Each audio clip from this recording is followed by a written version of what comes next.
When we talk about cybersecurity, a lot of us probably picture some lone wolf hacker typing away in a dark room. But the real story of digital defense, it's so much more complex. And honestly, way more collaborative than that. It's not about one single action. It's more like a symphony of different mindsets all working together. Okay, let's get into it. I want you to think of our digital world, all our networks, our data, our apps, as this massive, sprawling fortress. And just building high walls, well, that's not going to cut it. A real defense means you have to design the castle intelligently from the start. You have to constantly inspect those walls for cracks. And you have to actively try to break in yourself, just to find the weak spots before the enemy does. And this idea right here brings us to the three faces of modern cybersecurity. First, you've got the architect, the one who designs the fortress from the ground up. Then there's the inspector, who methodically checks for any known weakness. And finally, you have the hunter, who creatively tries to find a way in. Three totally distinct roles, but they all share one critical goal: keeping that fortress secure. So let's kick things off with that first face, the architect. Their whole philosophy is built on a really simple but incredibly powerful idea. It's way, way easier to build a secure house from the beginning than it is to try and fix an insecure one later on. This is all about proactive prevention, not reactive cleanup. So what's the architect's master plan? Well, it's something called security governance. If you've ever heard of frameworks like AWS Control Tower, which helps set up secure cloud environments, this is the core idea. You create a pre-configured, standardized foundation for everything. You're not just trying to build one application securely. You're building a whole secure environment where all your future applications are going to live. So how do they actually do it? This blueprint gives us a great look. First up, they establish a landing zone. That's the secure baseline that everything else gets built on.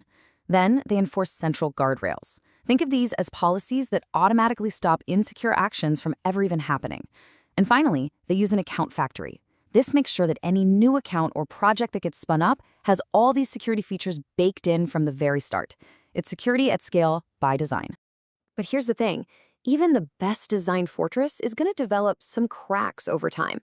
And that's exactly where our second phase comes in, the inspector.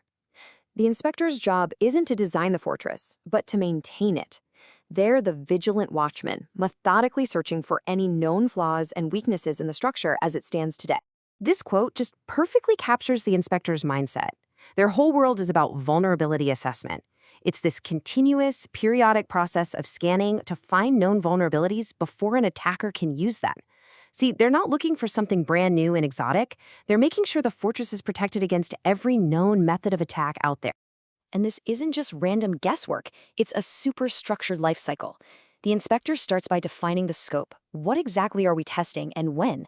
Then they run these powerful automated scans with tools like Nessus. After that, and this is crucial, comes the analysis step to weed out any false alarms. And finally, they generate a detailed report so the problems can actually get fixed. It's methodical, it's repeatable, and it's absolutely essential. Now, inspectors don't just find problems, they rank them. As you can see here, they use a standardized framework, the Common Vulnerability Scoring System, or CVSS.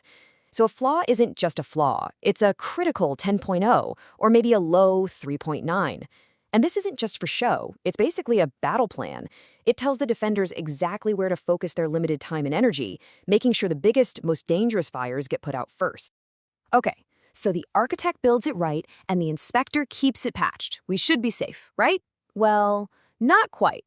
This brings us to our third and maybe most creative face, the hunter. The hunter's job is to adopt the mindset of an attacker, to find the weaknesses that literally nobody else can see. This quote just brilliantly illustrates their unique perspective. It's from a bug bounty hunter named Z. Sayano, and it gets right to the heart of it. The hunter is not following a checklist. No way. They're driven by this deep, natural curiosity to take things apart, to really understand how they work, and then to see if they can be made to work in ways the original builders never ever intended. And this slide just perfectly spells out the difference in how they think. The inspector is asking, is this wall vulnerable to a known type of cannon? But the hunter is asking, what if I use this harmless bucket and this harmless rope, which are perfectly fine on their own, to scale the wall in a way no one ever even considered? It's that creative chaining of seemingly safe things that uncovers the most dangerous and unexpected flaws. The hunter's playbook, it's less about automated tools and way more about a human-driven creative process. They're trying to get inside the developer's head, looking for old, forgotten files, and actively trying to break security filters. But the real magic? That happens when they chain multiple low-impact bugs, things an inspector might push to the bottom of the list, to create one single critical exploit. So, how do these three totally distinct roles, the designer, the maintainer, and the attacker, all come together?